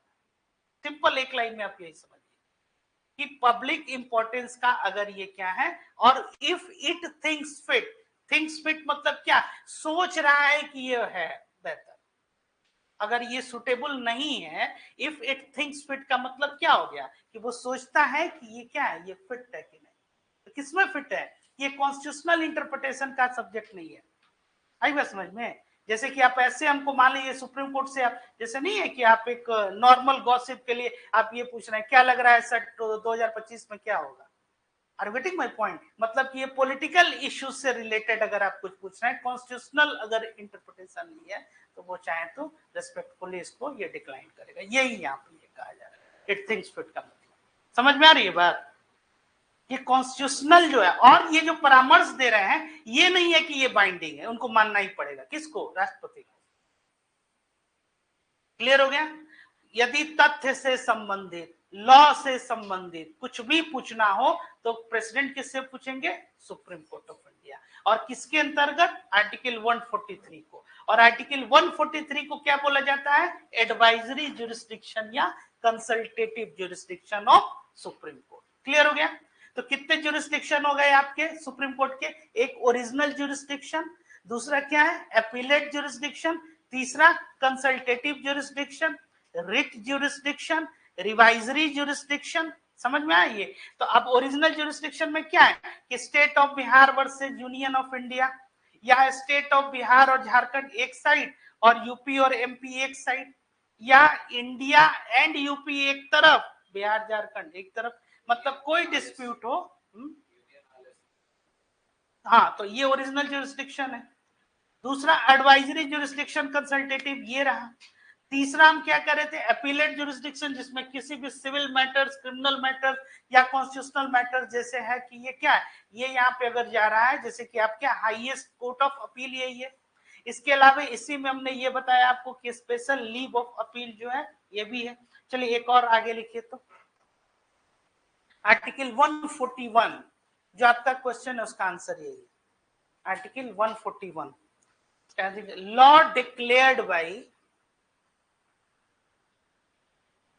Supreme Court, law declared by Supreme Court to be binding on all courts, full stop। ठीक है, इसका इलस्ट्रेशन लिखिए। The law declared by the Supreme Court shall be binding on all courts within the territory of India, of all courts.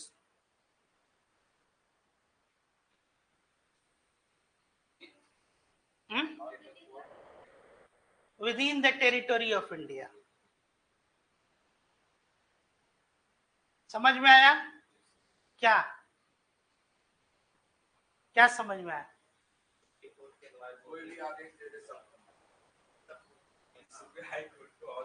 आदेश उसमें कहीं लिखा है तो फिर तो वो क्या है, binding on all the courts with in the territory of India, मतलब भारतीय प्रक्षेत्र के अंदर। तो अब आप क्या कर रहे थे कि हाई कोर्ट क्या डिसीजन दे दे,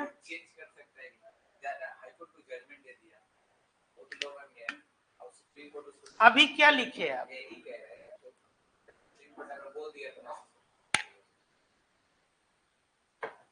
अब तो इसमें कोई डाउट ही नहीं है।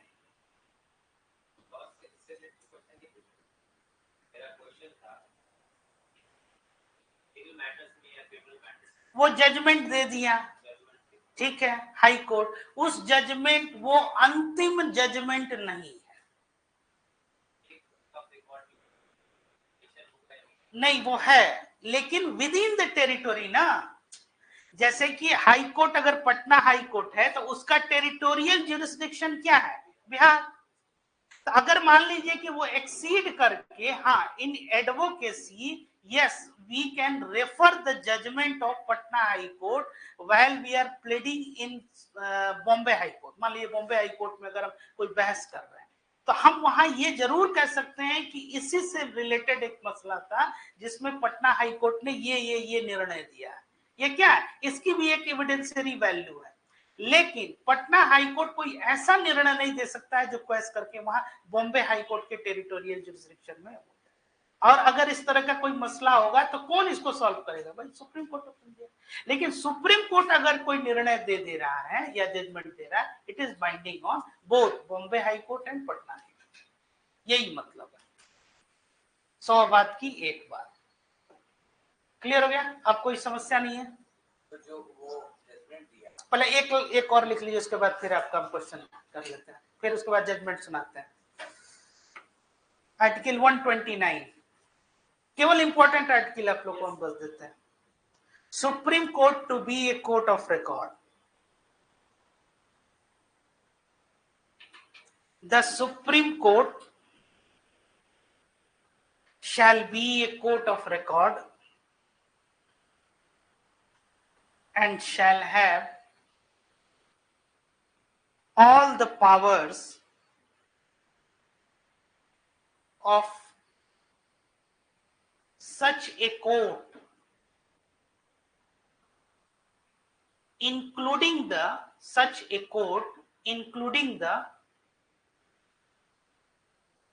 power to punish for contempt of itself। इसको अंडरलाइन कीजिए, power to punish for contempt of itself. तो अब इसमें क्या है कि कोर्ट ऑफ रिकॉर्ड किसको ये कहा जा रहा है, तो कोर्ट ऑफ रिकॉर्ड ये कहा जा रहा है कि अपने जो है वो क्या है, कि power to punish contempt of itself. अगर उसका कंटेम्प्ट ऑफ कोर्ट क्या है कि अगर आपने क्या किया, अनादर किया, कोई ऑर्डर, कोई डायरेक्शन, कोई इशू, कुछ भी गाइडलाइंस दिया गया, उसके अगर आप क्या कर रहे हैं, विरोध, इसको कंटेम्प्ट कर, ठीक है। तो अब इस दिशा में ये क्या है कि ये कंटेम्प्ट ऑफ ये कोर्ट हो जाएगा, ठीक है। एक और लिखिए, इसमें आ गया article 130, seat of Supreme court.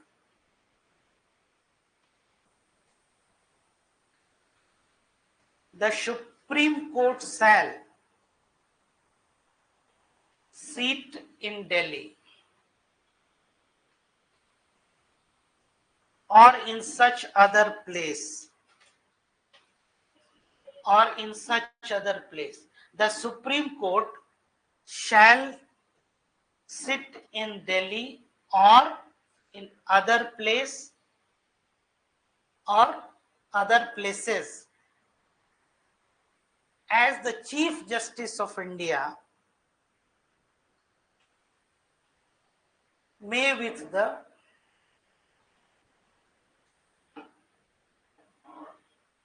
approval of the President from time to time, President from time to time appoint। Clear हो गया? कोई डाउट नहीं? हाँ, आप बताइए क्या पूछ रहे थे आप? हाई कोर्ट क्या किया था? हाँ, किस केस में? मतलब ऐसे ही नॉर्मल केस में आप बोल रहे हैं? हाँ हाँ, उसी केस से रिलेटेड जो सुप्रीम कोर्ट जजमेंट दिया, दोनों अलग opposite, supreme court high court का क्या क्या थोड़ा आवाज तेज कीजिए। हाँ, बदल दिया। सुप्रीम कोर्ट क्या किया कि उसको क्वेश्चन कर दिया। हाँ, ठीक है। तो ये जो जजमेंट दिया था हाई कोर्ट, वो फिर से वो जजमेंट दे सकता है उस चीज को, वही वाला। अभी आर्टिकल 130 क्या लिखे है?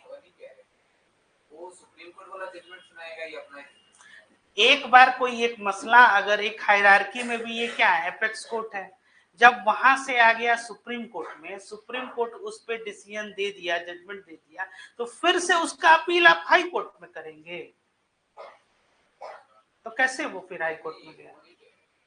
हाँ, ठीक है, ये बोला ना, लो वो हाई कोर्ट के लिए हो जाता है, तो हाई कोर्ट जजमेंट दिया, वो उसका भी अपना हो गया, तो सुप्रीम कोर्ट ने दिया, तो वो सुप्रीम कोर्ट वाला जजमेंट को सही मानकर उसको वो सुनाएगा या अपना ही जो दिया था उसको?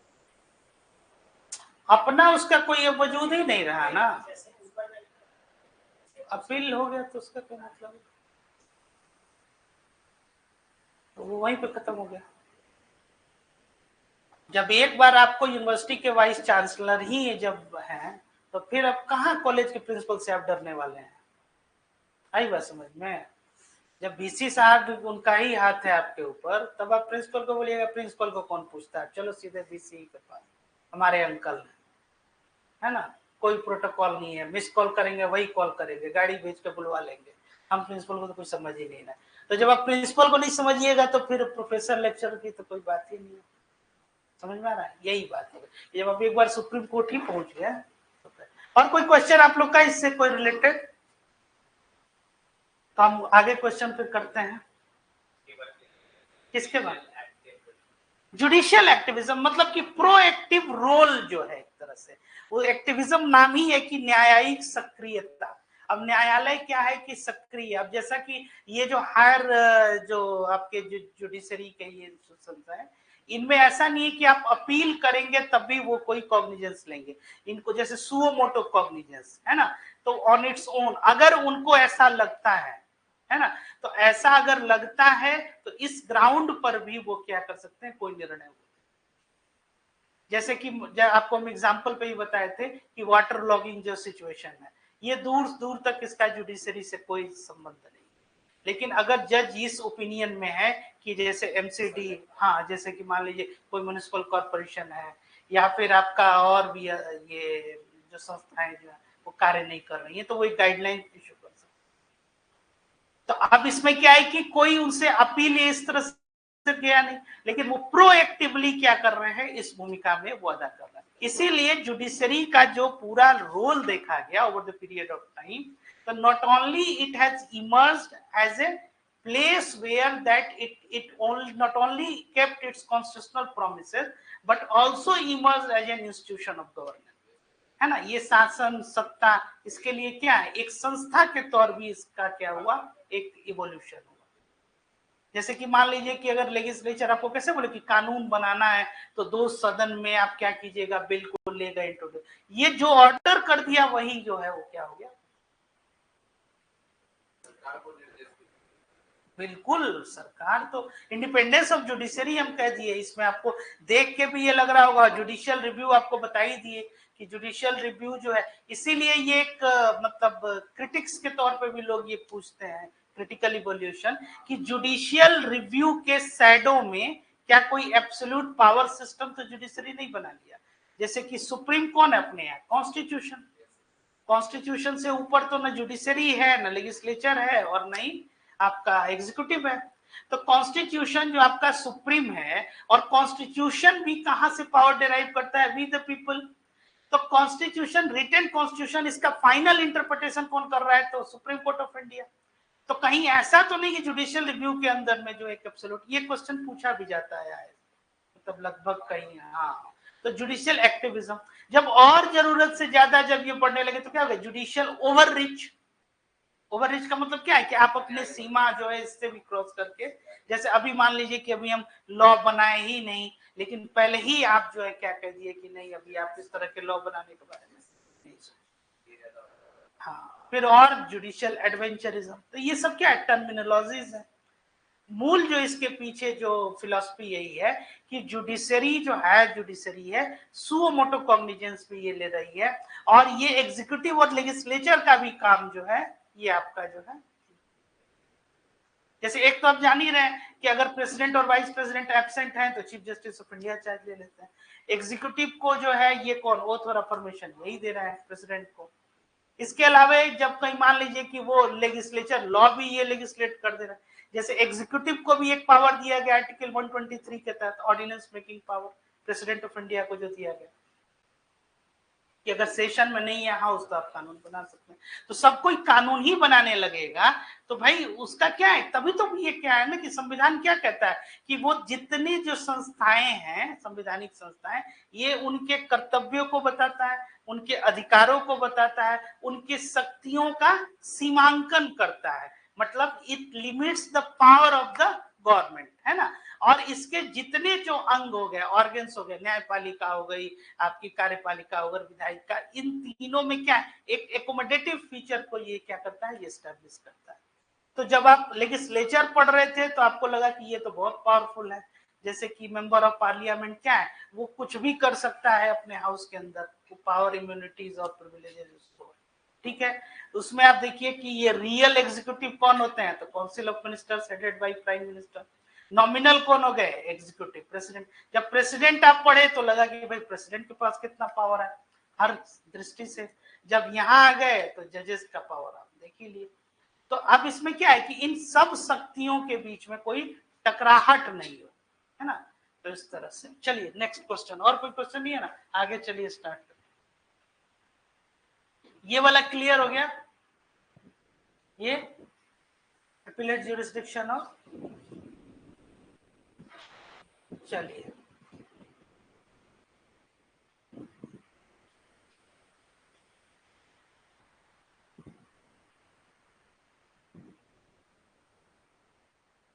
चलिए कंसीडर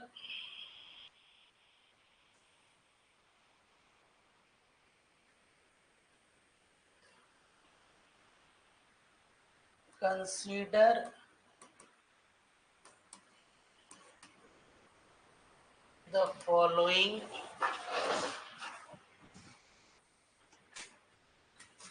जितना क्वेश्चंस बनाइएगा उस पर क्लैरिटी आएगा इस चैप्टर से, और इस चैप्टर से क्वेश्चंस रहना ही रहना, नहीं का तो कोई सवाल ही नहीं है। ऐसा हो ही नहीं सकता है कि इंडियन पॉलिटी से क्वेश्चन पूछा जाए और जुडिशरी इस चैप्टर से नहीं पूछा जाए, यूनियन जुडिशरी और स्टेट जुडिशरी, आई बात समझ में, हाई कोर्ट और सुप्रीम कोर्ट। और इसमें क्वेश्चंस का क्या है, कंफ्यूजन ज्यादा होता है, इसमें बहुत लिमिटेड स्कोप है जहां तक अगर हम जनरल स्टडीज के लेवल तक का पूछे। एक तो यही आर्टिकल 143 आपका हो गया, कोर्ट ऑफ रिकॉर्ड हो गया, इनका अपॉइंटमेंट कैसे होता है, रिमूवल कैसे होता है ना, जजेस के, हाई कोर्ट के जजेस के केसेस में क्या ट्रांसफर ऑफ जजेस जो है वो एक इंपॉर्टेंट आपका होता है, ऐसे ही उनका अपॉइंटमेंट कैसे होता है, रिमूवल क्या है, मैनर क्या है, उसका ग्राउंड क्या है, यही, इससे बाहर क्वेश्चंस आपके नहीं रहेंगे।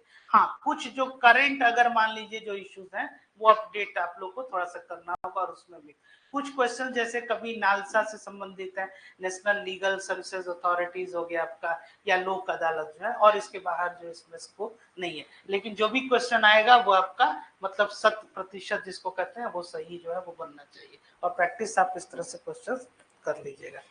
चलिए, with respect to judiciary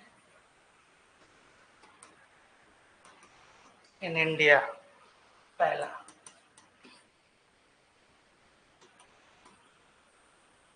parliament can confer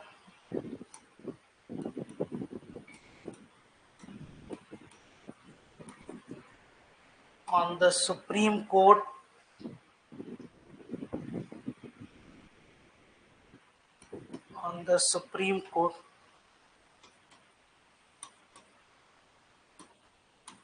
जैसे सुप्रीम कोर्ट का जो पावर है ना वो कर्टेल नहीं कर सकता है, बढ़ा सकता है।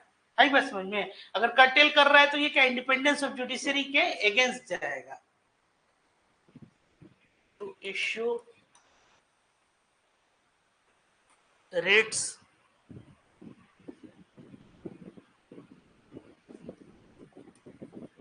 for issues other than fundamental rights।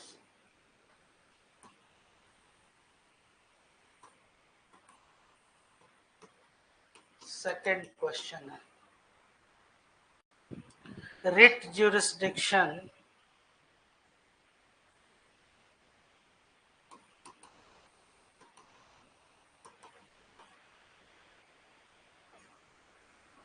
jurisdictions,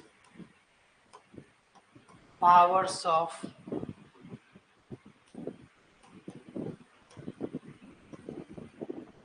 Supreme Court is exclusive। बताइए तो क्या होगा इसका स्टेटमेंट, क्वेश्चन समझ में आ रहा है कि नहीं?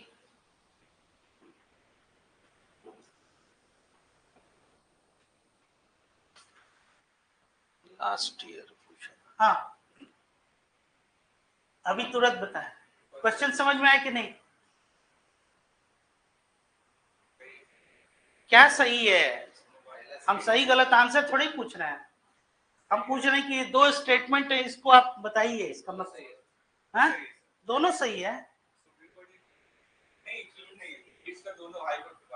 हाँ, तो वही तो कह रहे हैं ना, हाँ यही है एक्सक्लूसिव, ये इसको गलत कर देता है। Writ jurisdiction powers of Supreme court is exclusive. Exclusive का मतलब होता है केवल उसी के पास, तो ये क्या, ये हाई कोर्ट को भी पावर है 226 आर्टिकल के अंतर्गत, ठीक है। और ये क्या कर रहा है, Parliament can confer on the Supreme Court the power to issue writs for issue other than fundamental right. ये स्टेटमेंट सही है, ये पावर तो आप बढ़ा ही सकते हैं। हाँ, अगर ये कह रहे हैं कि ये भी अगर आप उसको हटा देते तो।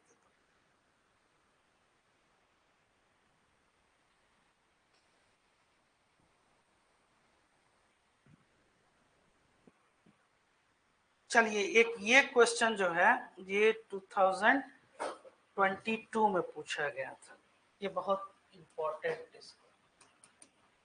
Consider the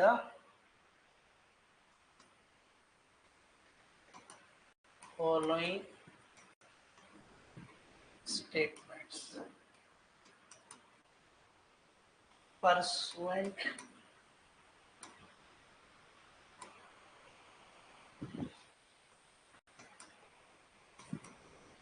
to report of H.N. Sanyal committee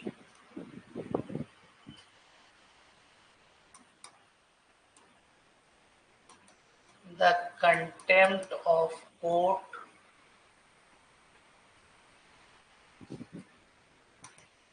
Act 1971 was passed. Second statement. The Constitution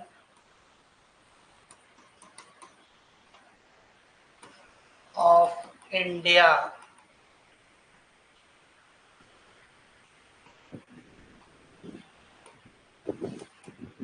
empowers the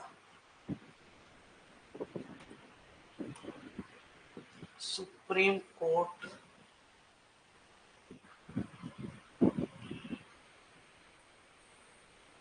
and the High Court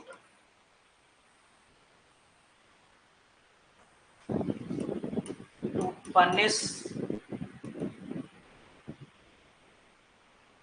for contempt of themselves. ठीक है? Third statement. The Constitution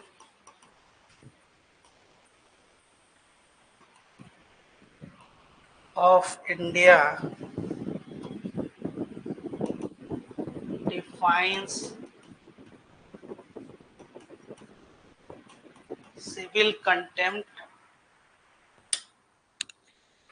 civil contempt and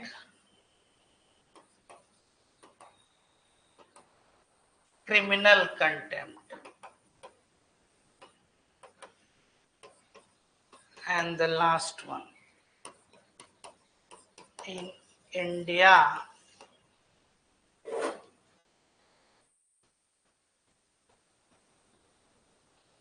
the Parliament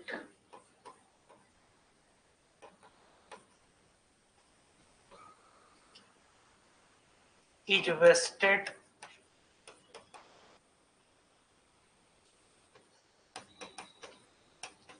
with the powers to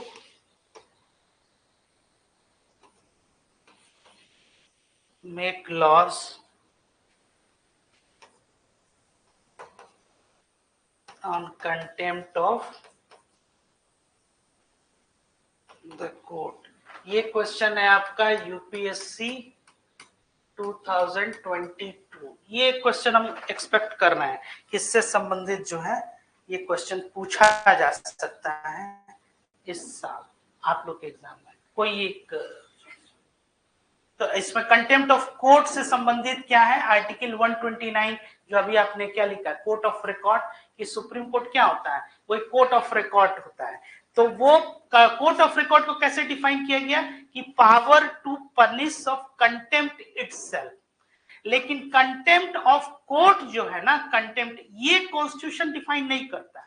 ये अगर देखिए इस अब ये देख के लग रहा है कि कितना ये डरावना है ना, लेकिन इसी से आप आंसर कैसे निकाल सकते हैं. जैसे कि इस चीज को समझिए, इस तरह के क्वेश्चंस को कैसे रिएक्ट किया जाता है. चलिए ये तो फैक्चुअल चीज है कि pursuant to report of H N. Sanyal committee the contempt of courts act 1971 was passed. ठीक है, ये सही स्टेटमेंट, ये एक फैक्चुअल है. चलो इसको मान लो. क्या दूसरा ये क्या कर रहा है? The constitution of India empower Supreme Court and high courts to punish for contempt of themselves. ये सही स्टेटमेंट है.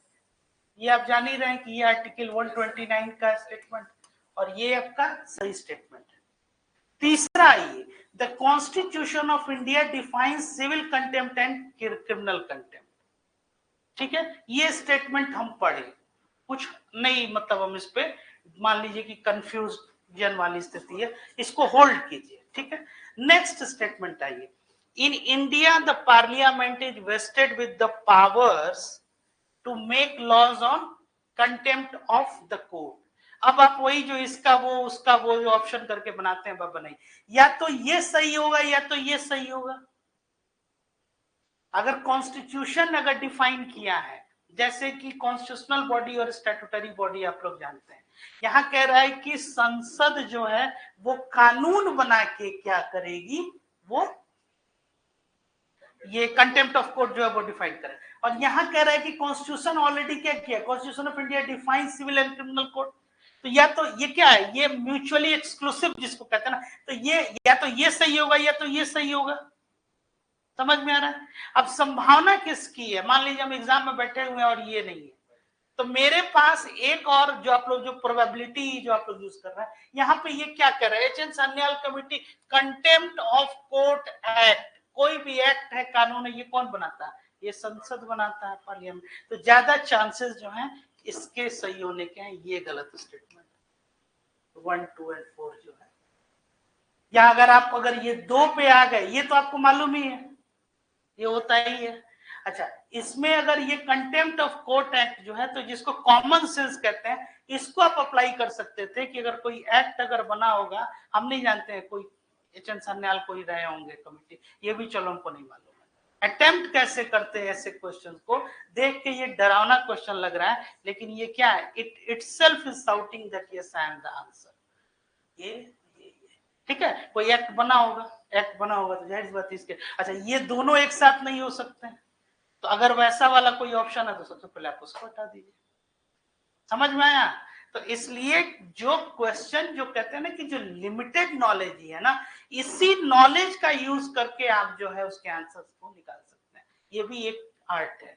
दूसरी बात कि चलो उसको भूल भी जाओ आप, कि मतलब उस पे तो फोकस ही नहीं कर रहे हैं, एबीसीडी, आप ज्यादा से ज्यादा जो है इस तरह से तथ्य और फैक्ट्स जो है उसको कीजिएगा, तो आपकी प्रोबेबिलिटी जो है बहुत ज्यादा जो जाएगी, इनहेंस करेगी। चलिए नेक्स्ट क्वेश्चन देखते हैं।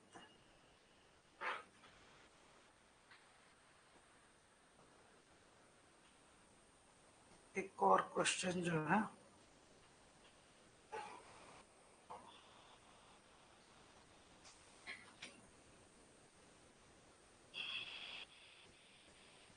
चलिए, with reference to Indian judiciary,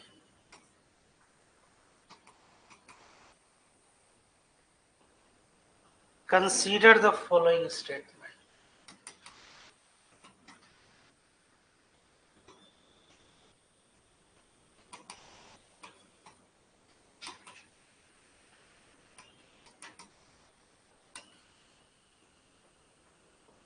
ठीक है, any retired judge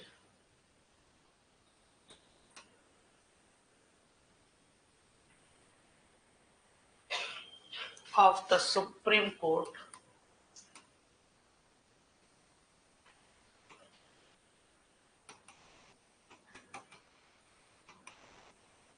India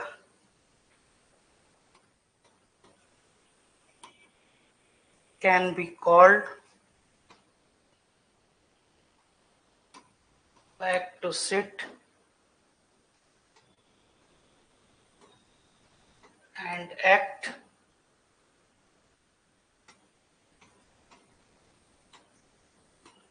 as a Supreme Court judge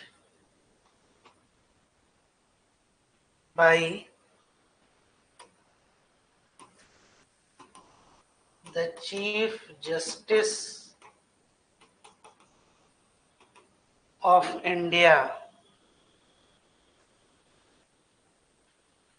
with prior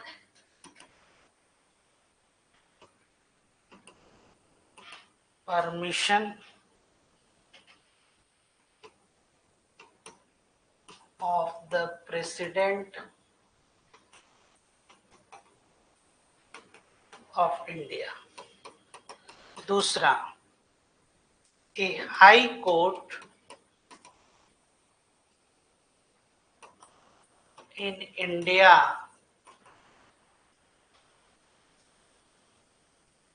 has the power to review its own judgment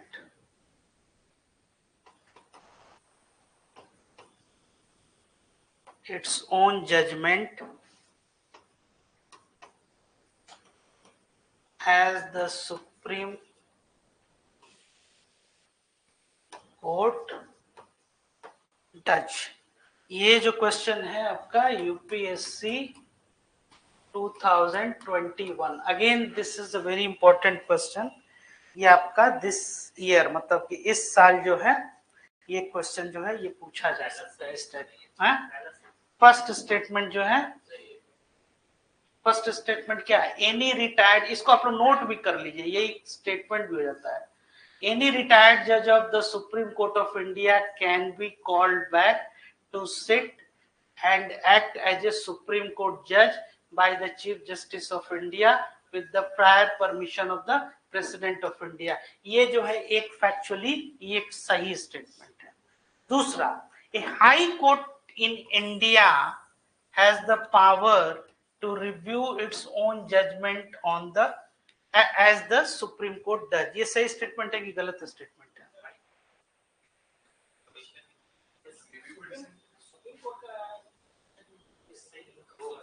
नहीं, उसकी बात नहीं हो रही है। जैसे सुप्रीम कोर्ट अपने जजमेंट का रिव्यू तो करता ही है, क्या हाई कोर्ट करता है? यही सवाल, बिल्कुल करता है। ये दोनों स्टेटमेंट आपके जो है, हाँ ये वाला किस केस में करता है? किसमें? रिटायर्ड जजेस का मतलब वो उड़ाता है किस? हाँ अगर वो, हाँ अगर मान लीजिए कि अगर नहीं है वहां पे, चीफ जस्टिस को लगा तुम ऐड कर, बिल्कुल वो कई बार जो है वो करते हैं। इस चीज को ध्यान दें। अब ये इसलिए कंफ्यूजन इसका आपको लग रहा है या कंफ्यूजन में, हाँ ये अगर साथ में कहीं दे दिया जाए, अगर ये सेपरेट स्टेटमेंट होता तो नहीं कंफ्यूजन होता। तो कहने का ये मतलब है कि उसको क्रिएट भी कैसे जो है क्वेश्चंस के तौर पे आपको ये किया जाता है। और कोई क्वेश्चन आप लोग का? आगे क्लास भी होगा ना अभी आप लोग का। चलिए ठीक है, आज यहीं कंक्लूड करते हैं।